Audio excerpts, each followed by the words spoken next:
A near unstoppable hypersonic weapon can instill both fear and confidence among military and political leaders, depending on which end is pointed at them.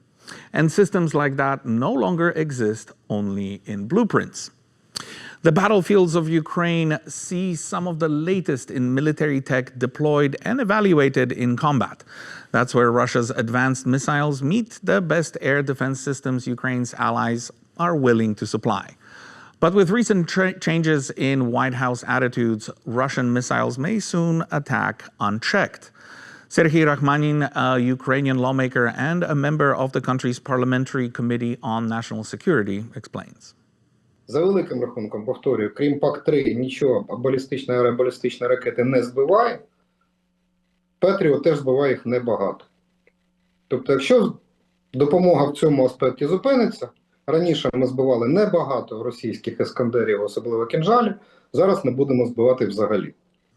So, to discuss the strategies for defending against hypersonic weapons and how their entry into future battlefields may change the thinking on war, we have William Kim from the RAND Corporation, who focuses on hypersonic missiles in his work. William, we heard Serhii Rakhmanin there talk about how PAC-3, or Patriot Advanced Capability 3, was only able to intercept some of the Kinzhals Russia was hurling at Ukraine. Now, PAC is no longer the bleeding edge of air defense. So are newer systems better equipped to intercept these new kind of missiles, new weapons?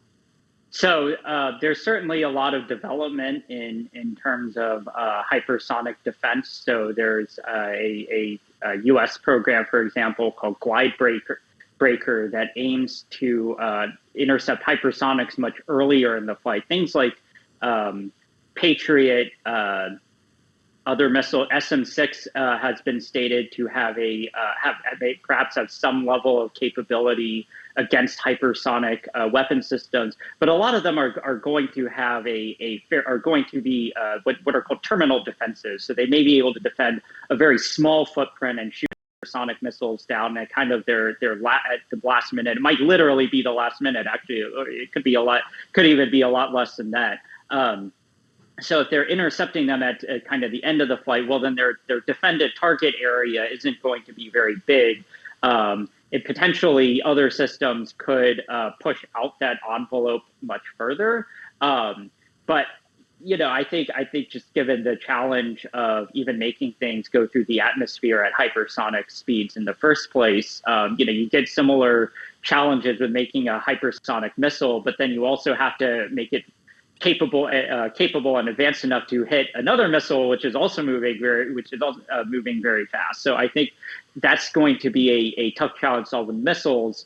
One of the discussions or one of the things people are looking at there is also directed energy weapons. So things like lasers, because these things move at the speed of light. Well, they move much faster than a hypersonic missile does, but then it becomes a challenge of actually building a laser powerful enough to actually shoot down hypersonic vehicles, which are already designed to withstand very high heats. So so it may be a very long time before we see any sort of directed energy weapon that's capable of doing hypersonic defense. Well, with these anti-hypersonic systems still in development largely, how can countries like Taiwan defend themselves from, even if we agree that these missiles will not be deployed at scale, they can still be very effective at decapitation strikes, at attacking key infrastructure. How can countries like Taiwan defend themselves from these kind of attacks currently? So I think a lot of the key is going to be hard to find in the first place. So being mobile, anything that can stay on the move. Again, given the issue of the cost of the weapon system, well, if you can reduce the certainty that an adversary has that what the target is actually what they want to destroy, and it's actually in the place where they're shooting at.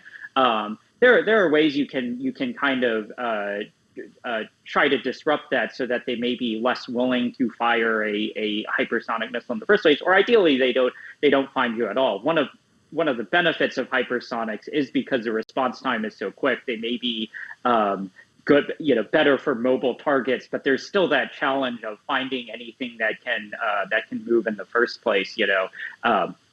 This has been a challenge that the U.S. military has often encountered when trying to find a kind of mobile targets, particularly if you're doing good concealment tactics and things like that. Another big thing is just going to be resiliency, being able to take hits and still continue to keep fighting. Again, if they're not able to be procured at scale, then that helps a little bit in that you may not be able to have to withstand that many hits from the hypersonic system before the enemy has just run out of them. Speaking of procurement, do we know if Taiwan is developing any hypersonic systems of its own, and does it even make sense for a smaller military like Taiwan's to invest so much in a system that is so expensive? Not that I'm aware, but again, I would say I'm not really sure that the logic for Taiwan is necessarily that clear. I mean, I think it's not just the cost, but Taiwan already does have the HF-3, which is a very fast supersonic missile. I think things like that are probably going, for what Taiwan needs to do, are probably going to be good enough. For one thing, if Taiwan doesn't really need to hit a lot of targets, many hundreds or even thousands of miles away, these are the kinds of things a lot of the U.S. and Chinese systems are designed to deal with. I think if you're operating against targets like ships, say, within the Taiwan Strait, much more confined area, I think supersonic munitions are probably going to be a good enough and much less costly solution in a lot of those circumstances. Well, I want to take a step back now and talk about the impact of hypersonic weapons on the global balance of power, at least potentially. So these weapons, as you pointed out, leave very little time to make a decision. Once they are detected, they are usually very, very close to their targets. So there is this theory that claims these kind of systems might make global leaders, political leaders, and military leaders more jumpy, more willing to retaliate at a warning rather than confirmation of a possible attack by the enemy. So do you, especially when we add nuclear payloads to the equation as well, do you agree with that assessment? Is that going to impact the military strategies and military thinking of top leaders?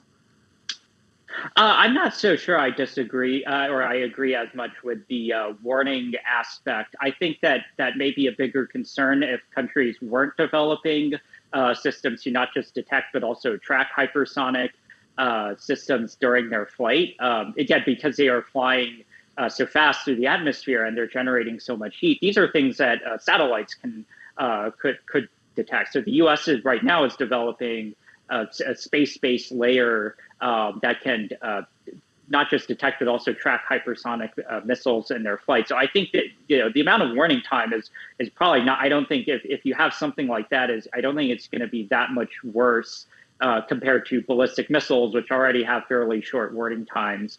But there is an issue of target ambiguity. It's not always going to be clear what they're shooting at with a hypersonic system. With a ballistic missile, it's a little more, just because the trajectory is more predictable. But with a hypersonic system that could then, and perhaps do some more unpredictable things, you might think it's heading in one towards one target, and then maybe it heads towards another. You may, leaders may assume the worst. Again, going back to the fact that hypersonics tend to be reserved for the most important targets, they may assume that this is being used for something like decapitation. And then when you just add the fact that nuclear payloads are a possibility, I mean, there's really no way to tell for sure if a hypersonic system is carrying a nuclear weapon or not.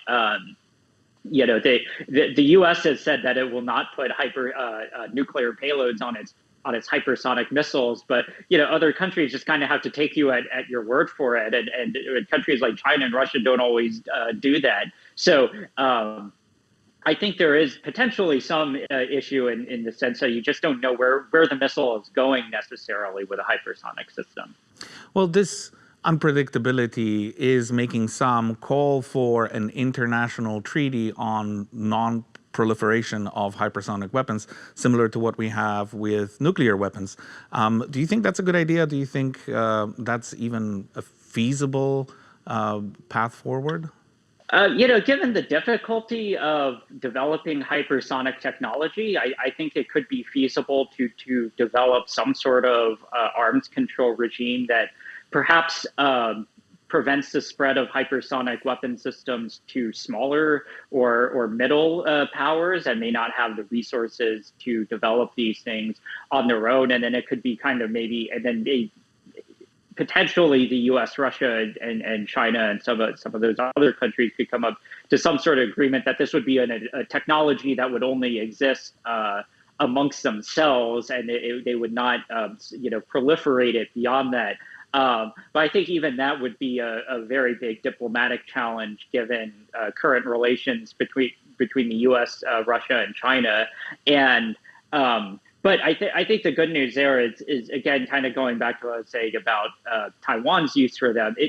Not every country is going to have a clear use case. Not every country is going to have the resources to develop them. Now, if that changes, if there is some sort of breakthrough in the technology, and let's say really or relatively cheap hypersonic cruise missiles become available, and maybe other countries can't develop them, but they could still buy them from other countries, then maybe some sort of non-proliferation regime might be important. But I think at least for now, there's going to be difficulty in proliferating the technology, both for the reasons that, again, there's not always going to be a clear operational need for a lot of countries, and then there's also just the resources required to develop them in the first place. Thank you for your insights. We unfortunately ran out of time, but this has been a very interesting but also slightly unsettling conversation.